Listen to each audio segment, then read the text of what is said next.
สารภาพมาใครเคยดูหนังแล้วคิดว่างูเห่ามีดนตรีในหัวใจเต้นเลื้อยตามเสียงเป่าขลุ่ยของหมองูบ้างโดนหนังอินเดียหลอกแล้วจะสาวพักมโน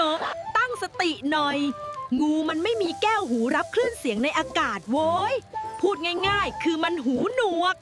โอ้โหทำไมมันถึงสายหัวเพราะหมองูกำลังขยับขลุ่ยไปมาอยู่ข้างหน้าสายตามันเลยจับจ้องเคลื่อนที่ไปพร้อมกับการเคลื่อนไหวของขลุ่ยเป๊ะเลยที่จริงแล้วเจ้าตัวเล็กไม่ได้เต้นนะเจ้าตัวเล็กเครียดต่างหากเจ้าตัวเล็กกำลังเตรียมพร้อมรบเพราะคิดว่าไม้ชิ้นนี้คือศัตรูที่จะมาฟาดหัวน่าสงสารเจ้าตัวเล็กจริงๆสรุปงูไม่ได้มีดนตรีในหัวใจน้องแค่ระวังตัวกลัวโดนตีแท็กเพื่อนที่ชอบเต้นคล่อมจังหวะหรือเพื่อนที่ชอบมโนเก่งมาดูความจริงด่วนบาย